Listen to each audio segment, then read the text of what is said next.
Hello, my name is Oldfell and welcome back to my channel. Today I'm going to be doing something a little bit different. I'm going to be doing a comic talk today because there's been some big news in the X-Men universe specifically as coming into the recent annual and the newest issue, they brought back a long dead character and my favorite character, Cyclops. So today I wanted to review what's happened so far in the Uncanny run and then really sit down and talk about how they brought him back in the annual, what that means for the universe, and how it's looking in the newest Uncanny issue that came out last Wednesday. So yeah, let's get started. Intro. I don't have an intro. That's fine, we'll make something. Okay.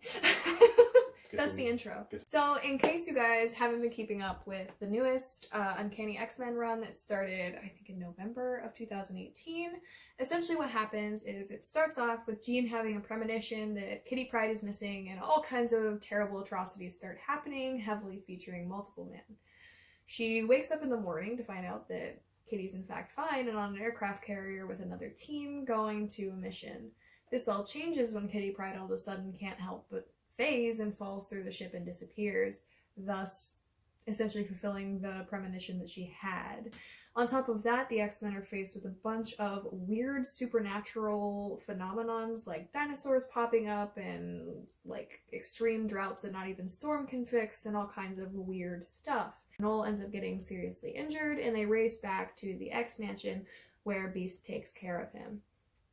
Now, this is where it gets interesting. So Legion shows up to the X-Mansion and pretty much is like, hey, I tried warning you guys and you didn't listen, all this bad stuff's gonna happen.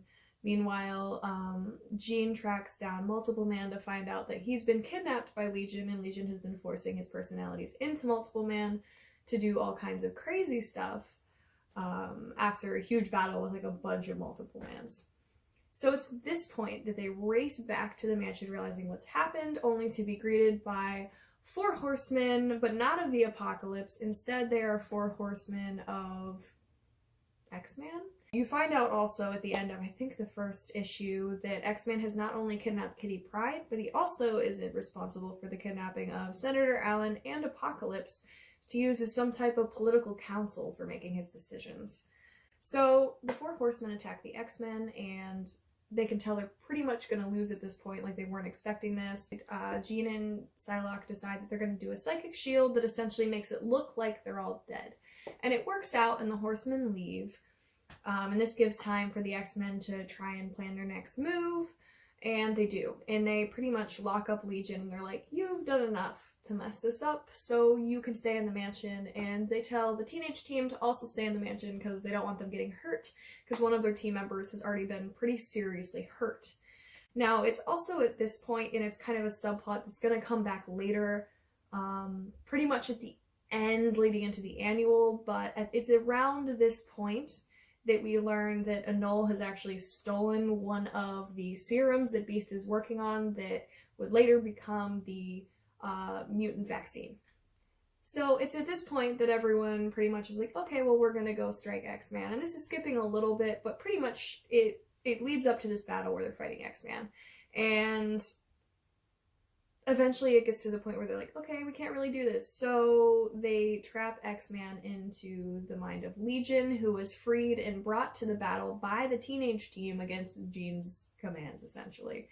And the teenage team also gets pulled into Legion's head, and they're pretty much wandering around this Age of Apocalypse universe for around a year, but really only 5 minutes have passed in the actual time frame of the real 616 universe. So it's at this point that Psylocke is like, well, I guess we're going to try and send Bishop. He'll at least know what to do. And they send Bishop, who goes in and essentially stops Armor right before she's about to kill X-Man, and they kind of bring everything back and restore it, except it's not at all how they wanted it, and instead Legion and X-Man have now merged, and X-Man has taken over Legion and is pretty much unstoppable. So at this point, Jean and the other telepaths kind of like together, and she calls out to any X-Man who's available to come, and they show a bunch of different X-Men, not all of which who show up, which I feel like will come back later in the series. And they pretty much try and all do a psychic stop on him, However, Jean is sucked into the mind of Legion X-Man, and there's actually a really touching moment where they're just in this white room and talking, and you really think Jean's gonna talk him out of it, but at the last minute he kind of snaps out of it, and he pretty much nukes everyone in the vicinity, killing essentially all the mutants according to the plotline. Jean's still being stuck in his head, and it's kind of this barren wasteland, and we just see him walking off in the distance. And that is everything essentially that leads up to the annual. Now, talking about the annual onward, I will be joined by my good friend James. I've been standing right here for the past 8 minutes. Nice. Instagram tag.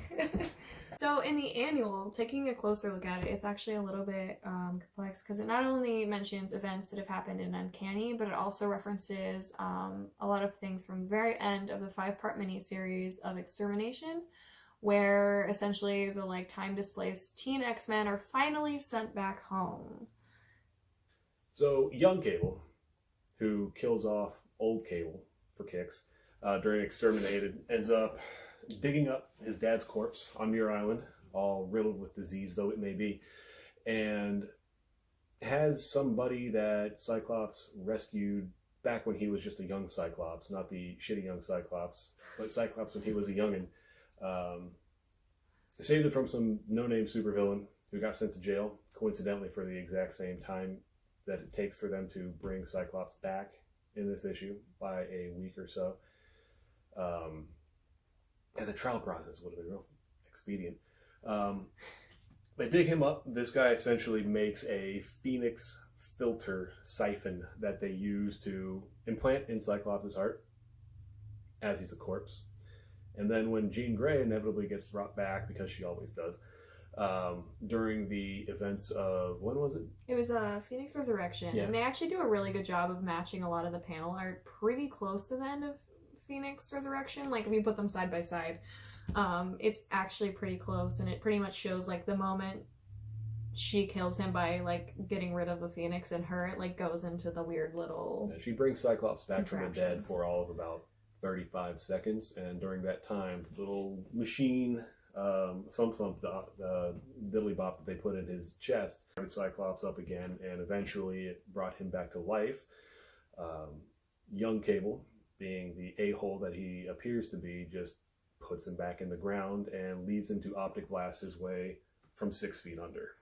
We have a change in writers that is so tonally different than the annual, as it is in issue 11, that it feels like two very different continuities. We leave the annual with Cyclops brought back wearing his old blue outfit with the yellow stripey, kind of seeming all heroic. Is thrown away. Third favorite outfit for me. Actually in a trash can. Yeah, they take the whole, it's actually the Bendis Revolution Cyclops with the red X over his face. Literally gets tossed in the trash can. Which, to be fair, he was dead in it for a hot minute, so it's probably covered in disease. Probably did smell something. It might have just been gross. Yeah, dry clean isn't going to fix that entirely. But he ends up in his old blue and yellow costume, looking all like, I'm going to be a superhero again. And then we totally skipped over this part. During the events of the annual, Cable and Cyclops are talking, and Cyclops goes, I was wrong. Countermanding the entirety of the Cyclops was right Revolution Cyclops, that really the only good thing that Bendis did during his Uncanny run. I would almost dare to say that if Professor Xavier and Magneto had the gay love child that First Class wants us to, the movie wants us to wish that they had, it would be that version of Cyclops, which would be fantastic, by the way. But yeah, he pretty much doubles down, says, I was wrong the entirety of the time. I quit being a hero, which, yeah, you did, but that's what made it fun. You weren't a hero anymore. You were being a revolution leader, and it made you so much more interesting. And it was probably one of the more entertaining things that they've done in X-Men comics for 5 years. Cut to issue 11. We go from Ed Brisson, who has been writing the Uncanny story up through the annual, to Matthew Rosenberg. The art is different on a level that is in no way anything like what even the darkest moments of the rest of the series have been so far. It's grittier. Cyclops is walking around with a disheveled beard. He's wearing civilian clothing. At one point, he's literally just drinking whiskey bottles in Hell's Kitchen, chucking them off the roof as he's done and blasting them out of the sky. All the while, he is talking about how he's going to go, I don't want to say avenge the X-Men, but bring them back, fix what happened. He tells Captain America, while he is hanging out at a political rally where they're talking about trying to end mutants, Cyclops literally, and to Captain America's face, very much in the vein of the revolution-based Cyclops of old, to go F himself. I feel like a lot of it too, like we see two different writers' takes on how he would take the news of everybody being dead, because it's the beach scene where he first says he's wrong, that Cable's also like, oh, because you made this decision, all of the X-Men are gone. They're just dead, they're gone. You never even got to say hi to Jean, we don't know where anyone is, they're dead. And he's like, oh my god, I'm wrong, I caused all of this, super sad. And then all of a sudden we cut to him being kind of angry and down about it. And it's also assumed that he's no longer talking to or friends with young Cable, because in the Wolverine section of issue 11, following, because the first one kind of follows Cyclops, and there's a section on Wolverine, and then a section on Blindfold. And in the middle section about Wolverine, there's a dialogue between young Cable and Wolverine where it's pretty much kind of like Cyclops stormed out on young Cable, and they're not on good terms anymore, and Cable's kind of watching out for him, but he has a conversation with Logan where he's like, you need to look after him now, because I can't keep doing this. So we're led either to believe that A, Cable and Cyclops have such a tumultuous relationship that it took all of about the in-between of one issue that takes place over the course of a few days before Cable just gets sick of him and leaves, along with the fact that he goes from Cyclops is right to Cyclops is wrong to go after yourself, Captain America, all within the span of the contents of the issue of the annual. Or we can just split the difference and think that this was just a matter of two very different writers from Marvel having two very bad notes correlating what they're supposed to be doing, putting their stories together, and we have two different stories in every possible way other than a very general plot that connects all of them. I honestly like the scorned, kind of still aggressive Cyclops, because I feel like if he was kind of down on his luck and like, I was wrong about everything, he would just kind of be a boring flat character. So I'm excited to see where it goes after issue 11. Yeah, as someone who has been admittedly a Cyclops fan for many moons, the most interesting that character ever got was going from Boy Scout to making those like X-Force decisions where he has to make bad calls that a leader doesn't want to make but has to for the sake of his people, to Genosha, or not Genosha, but Utopia, where he has the literal whole of the mutant society on one island and he's their leader and they all look up to him, to Avengers vs. X-Men, which proves that he is right and everybody at one point or another agrees. Beast agrees with him, Wolverine agrees with him, Captain America agrees with him. Uatu the Wanderer shows up at one point, looks at Beast, who is doing everything he can to prove Cyclops is wrong, and just goes, and then leaves again. And then we get to the annual where he apologizes for all of it. And it's left with a really sad taste in your mouth, because Cyclops, whether you love him or hate him, and there's a very, very big divide on whether you love him or hate him, the right Clops movement was definitely a turning point for the character. And to circle the drain on that so many times before just deciding, he's a drunk right now. Tonally, I liked issue 11 much more than I did the annual. I am much more interested to see where it goes in the story if we were to just ignore that the annual happened. But I think the biggest handicap right now is that Marvel has to get all their writers on the same page if they're going to split story writing between more than one of them. Which I think, if I remember reading it correctly, as we continue on, the current writer is going to be writing like a team comic that is pretty much led by Wolverine and Cyclops. And I don't know if Ed Brisson is going to take another team once the X-Men come back, or if he's just going to move on to another book or not. That being said, there are some key notes to be taken from the rallying call from issue number 10, or 9, I believe it was, where Jean says, everyone show up. And there's a handful of them that are shown as receiving that call and then don't show up. Some of them are pretty esoteric, like Tempest, who is one of the Revolution team's new kids, who has the ability to warp time. And she's done it before as a means to having a need for a plot device. She also hasn't been seen since 2015. Emma Frost wasn't shown, but they made a point in the end of X-Men Black. They made a point to say that she's now leading the Hellfire Club, and she was not featured in the call, but also at the same time we haven't seen her since she became head of Hellfire Club, so there might also be a Hellfire Club plot coming up, which would be interesting to see now that she's in complete control of that. So there's a handful of characters that we know are going to be in the new team with Cyclops. Wolverine, who shows up in issue 11, has a big role in it. Banshee, who is another character who is featured on the front. Havoc, who I don't believe was in that fight either. No. I think a large number of the characters that are being listed as being on these upcoming teams weren't in that issue, even though some of them did show or were shown as being part of the crowd that heard the rallying cry from Jean. So whether or not that's coincidence, probably not, since they're all on a confirmed cover in an upcoming team. But really, out of all of them, Tempest is the one that I think could hold a big key in whether or not the X-Men are going to come back or how they get the X-Men back, because she can undo time. She's done it before, and I think that's probably the only reason they would have a character like that, who hasn't been cameoed or referenced in years, show up in at least 1 or 2 panels and then is not there for the fight, but has strong ties to Cyclops and his most recent couple of teams. I think they've also been pushing Bishop to the forefront too. So I really think it's going to have something to do with both of them, since they both have kind of time travel-y stuff. Which would be good, because he's been a character who's been around for decades and hasn't really done anything prolific, as opposed to being like a B-role player in the background of plots like Messiah Complex.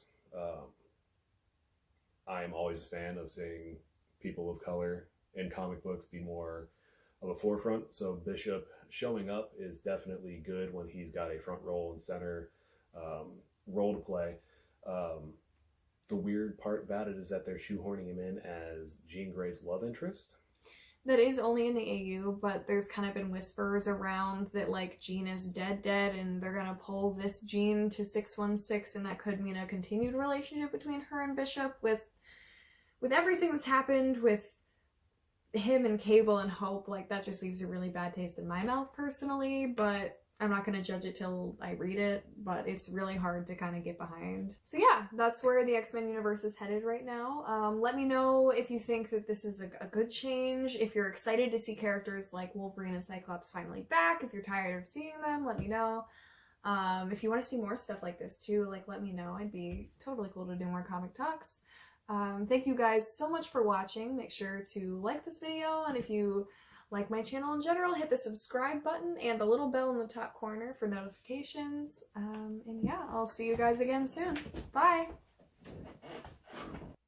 Hello guys, I just wanted to say thank you so much for watching, and I'm sorry for that noise. People are doing some type of weird saw construction in my hallway. It's been going on most of the night because it's pretty dark. This is a sloppy video, so bear with me. I know this video is wildly all over the place and unorganized, but I kind of made it on the spur of the moment and was like, let's just sit down and film this and see if we have something. So it's really sloppy, it's really all over the place. It definitely has some lulls in it. It's probably a bit too long, but I wanted to kind of see if this is something you guys would like or be interested in, and in the future I can refine it and get something better. It's not perfect, but I'm going to test the waters and see if this is something that they even like. So let me know, comment down below if this is something you think is cool. I certainly had fun doing something kind of like this, more like a comic talk type video. So yeah. Thank you. Let me know what you guys think. Thanks for watching this far. If you made it this far, if you skipped this far, nonetheless, thank you for watching and supporting. And I'll see you guys soon. Bye.